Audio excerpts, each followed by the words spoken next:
আমরা যখন মায়ের গর্ভে ছিলাম এবং আমাদের বয়স ছিল 4 মাস 10 দিন, তখন আল্লাহর পক্ষ থেকে একজন ফেরেশতা এসেছিলেন।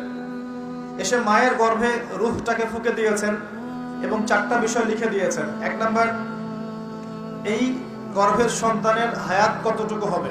2 নাম্বার, তার রিজিক কি কি হবে। 3 নাম্বার, সে সৌভাগ্যবান হবে না দুর্ভাগ্যবান হবে। 4 নাম্বার, সে দুনিয়াতে কি কি আমল করবে। এই 4টা বিষয় লিখে দেওয়া হয়েছে। এর মধ্যে সবচেয়ে ইম্পর্টেন্ট বিষয় হচ্ছে হায়াত সময়, সে কতদিন বাঁচবে। হায়াতের মধ্যে বরকত হয়, কিন্তু আল্লাহ পাকের নির্ধারিত হায়াত কিন্তু বাড়েও না কমেও না। আল্লাহ পাক যে সময় নির্ধারণ করেছেন এই সময়টুকুই আমাদের দুনিয়ার হায়াত।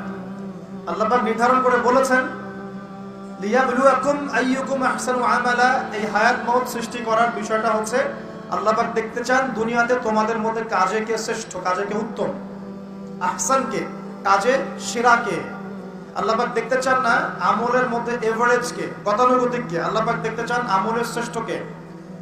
কাবীর মানে বড়, আকবার মানে সবচেয়ে বড়, সগীর মানে ছোট, আসগর মানে আরো অনেক ছোট, হাসান মানে হচ্ছে ভালো উত্তম, আহসান মানে সবচেয়ে ভালো, বেস্ট ওয়ান।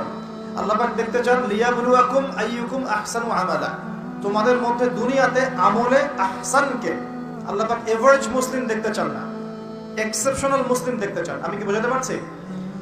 এই জন্য আল্লাহ পাক হায়াত ও মওত সৃষ্টি করেছেন এবং দুনিয়ার জীবনটা আমাদেরকে উপহার দিয়েছেন। আরেকটা উদ্দেশ্য হচ্ছে আল্লাহ পাক দেখতে চান এই কারাগারের জীবনে আমলের শ্রেষ্ঠকে এবং কে আল্লাহ পাকের বিধানগুলো মেনে চলে, এবং কারা কারা আল্লাহ পাকের জমিনের মধ্যে তার খেলাফতের দায়িত্ব পালন করে। আমরা কিন্তু আল্লাহর খলিফা। আমরা কি আল্লাহর খলিফা। আমাদের পিতাকে আল্লাহ পাক সৃষ্টি করেছিলেন পৃথিবীতে আল্লাহর খলিফা হিসেবে। আল্লাহর খলিফার কাজ কি? শুধু ইবাদত করাই খলিফার কাজ নয়। আল্লাহর খলিফার কাজ হচ্ছে আল্লাহ পাকের জমিনের মধ্যে ন্যায় বিচার প্রতিষ্ঠা করা, আল্লাহর বিধান প্রতিষ্ঠা করা। এটা আল্লাহর খলিফার কাজ। যদি পৃথিবীতে আমরা আল্লাহ পাকের বিধান প্রতিষ্ঠা না করে শয়তানের বিধান প্রতিষ্ঠা করি, তাহলে আমরা আল্লাহর খলিফা থাকবো না, শয়তানের খলিফা হয়ে যাব। আমি কি বুঝাতে পারছি?